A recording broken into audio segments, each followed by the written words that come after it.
నంద్యాల జిల్లా పాణ్యం నియోజకవర్గం ఎస్ కొత్తూరు గ్రామంలో శ్రీవల్లి సమేత కొత్తూరు సుబ్రహ్మణ్యేశ్వర స్వామి దేవస్థానం నిర్మించి దాదాపు 500 సంవత్సరాలు పైమాటే కావడం విశేషం. ఈ గుడి చుట్టుపక్కల ప్రజలు ఆదివారం ఎవరు మాంసాహారం తినరు. అలాగే ఒకవేళ ఎవరైనా ఆదివారం చనిపోతే మరుసటి రోజు మాత్రమే అంత్యక్రియలు చేస్తారు. ఆదివారం మాత్రం మాంసాహారం తిన్నా ఎవరైనా చనిపోతే అంత్యక్రియలకు తీసుకువెళ్తే స్వామివారు నిదర్శనం చూపిస్తారని స్థానికులు చెబుతారు. ఈ గుడి సంవత్సర ఆదాయం ₹1.5 కోటి ఉంటుందని ప్రధాన అర్చకుడు తెలిపారు. ఈ దేవస్థానం స్థల పురాణం ఎంతో ఆసక్తికరంగా ఉంటుంది. ఒక రైతు పొలం దున్నుతున్నాడు. దీంతో నాగలి స్వామివారికి తగిలింది. స్వామి కనపడినప్పుడు ఆ రైతు కళ్ళు పోయాయి. ప్రతిరోజు నాగేంద్ర స్వామివారు కోనేట్లో స్నానం చేసి వస్తున్నారు. ఇక్కడ కోనేరులో స్నానం చేస్తే నీకు కళ్ళు వస్తాయని రైతుతో ఒకరు చెప్పారంట. అలా చేసిన తరువాత తనకు కళ్ళు రావడం విశేషం. రైతును అక్కడ ప్రజలు ఏమైందని అడగగా తన నాగలికి ఏదో తగిలిందని, వెంటనే చుట్టుపక్కల చూడగా ఒక పెద్ద పాము కనబడింది. వెంటనే నా కళ్ళు పోయి నేనిలా అయ్యానని ఆయన చెప్పారు. అక్కడ మట్టి తీగ విగ్రహం దొరికింది. పుష్కరిణిలో ఉండే నీళ్లు తెచ్చి అక్కడ కడుగగా 12 తలల నాగేంద్ర విగ్రహం బయటపడింది. అక్కడ ఒక బాలుడు ప్రత్యక్షమయ్యాడు. ఇక్కడ తాను ఆదిశేషుని రూపంలో వెలిశానని చెప్పారు. ఈ సందర్భంగా ప్రధాన అర్చకుడు నారాయణ శర్మ మాట్లాడుతూ ఈ ఆలయంలో కార్తీక మాసం, మాఘమాసం, శ్రావణ మాసంలో స్వామివారికి ప్రత్యేక పూజలు జరుగుతాయన్నారు. కార్తీక మాసం చాలా ప్రత్యేకమైన మాసమని గుర్తు చేశారు. అలాగే ఆలయంలో గ్రామోత్సవం కూడా ఉగాదికి, సంక్రాంతికి జరుగుతాయని తెలిపారు. సుబ్రహ్మణ్యేశ్వర స్వామికి సర్పసూత్రంతో మహానివేదన, మహామంగళహారతి, క్షీరాభిషేకం జరుగుతుంది అన్నారు. ఇక్కడ రాత్రిపూట 9 గంటలైతే గుడి చుట్టుపక్కల ఎవరు ఉండరు. రాత్రిపూట స్వామివారు ఇక్కడ తిరుగుతారని భక్తుల నమ్మకమని ఆయన వివరించారు. స్వామివారికి కార్తీక మాసము, మాఘమాసము, శ్రావణ మాసము, మార్గశిర మాసము స్వామివారికి ప్రత్యేక పూజలు జరుగుతాయి.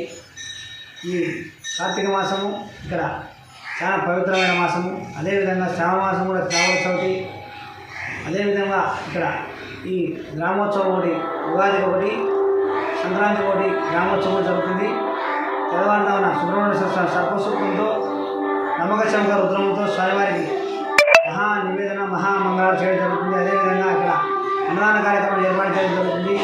ఇప్పుడు దాదాపు ఇది 500 సంవత్సరాల కిందట ఒక రైతు పొలం దున్నుతూ ఉన్నాడు. దున్నుతూ ఉంటే నాగలి తగిలి ఇక్కడ ఈ స్వయం నాగలి తగిలేసరికి ఆ రైతుకు కళ్ళు పోయినాయి. పెద్దది పాంగన పడి ఆ సర్పరూపంలో 12 నాగలి కనపడేసరికి కళ్ళు పోయినాయని. కళ్ళు పోతే చుట్టుపక్కల కాలంలో వచ్చి ఏం చెందాలని ఈ టైంలో పంపుకున్నాడని చెప్తే ఆ రైతులు లేపితే రైతు లేవలేదు, సుఖలో లేడు. అక్కడ పుష్కరిణి ఉంది, మహత్తరమైన పుష్కరిణి. చాలా అక్కడ స్వామివారి 12 నాగలు ఆ పుష్కరంలో స్నానం చేసేవాడంట.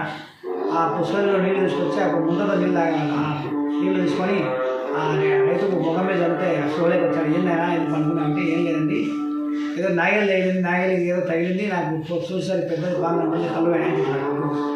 ఆ మట్టి తీస్తే స్వామి స్వయం 12 నాగలు బయట ఉన్నాడు. బయట పడితే ఇక్కడ పుష్కరంలో నీళ్ళు తీసుకొని వచ్చి ఆ పుష్కరంలో నీళ్ళు స్వామివారికి మరి శుద్ధంగా స్నానం చేస్తాను. చేస్తే చిన్న బాలుడు ప్రత్యక్షమయ్యి ఇక్కడ నేను ఆదిశేషం రూపంలో విడిచాను. 12 నాగేంద్రుడు 12 నెలలు 12 సంవత్సరాలు 12 తలల సుబ్రహ్మణ్య స్వామి ఎక్కడ లేడు. ఇక్కడ కాదు, ఎక్కడ కూడా లేడు. ఇక్కడ స్వయం పూర్ణవారి కొంగు బంగారం ఈ స్వామి ఏదైనా ఆదిశేషం రూపంలో కాదు, కలిగేద వారికి కూడా ఒక సుబ్రహ్మణ్య స్వామి. ఈ సుబ్రహ్మణ్య స్వామి చిన్నపిల్లడు ప్రత్యక్షమయ్యి ఈ టైంలో నేను ఆదిశేషం రూపంలో విడిచాను. పూర్ణవారికి కోరికలు విడిచాను. ఇక్కడ చిన్నారెడ్డికి ఆ రైతుకు పాలు వేయండి, 3 మంగళవారాలు కాలు వస్తాయని చెప్పినాడు. ప్రదక్షిణ ఉంటాయని పాలు వస్తే కళ్ళు వచ్చేసినాయి. ఇక్కడ ఆలయంలో ఎవరు నిద్ర చేయరు, స్వామి తిరుగుతా ఉంటారు. 9 దాకా మేము కూడా ఉన్నాం, భయం ఒక భీత అనేది.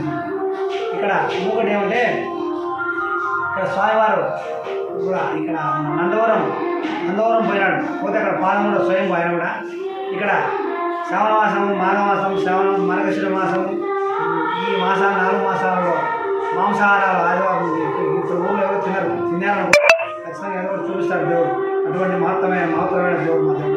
ఇంకొక విషయం ఏమంటే ఇక్కడ ఎవరైనా చనిపోయినా కూడా దహన సంస్కారాలు కూడా చేసుకోరు. ఆ రోజు ఆదివారం, మిగతా మరుసటి రోజు చేసుకోరు. ఇక్కడ ఏదైనా చేసుకుంటే కూడా ఏదో ఒకటి చూపిస్తాడు. చాలా మహిమాన్వితుడు మా స్వామి.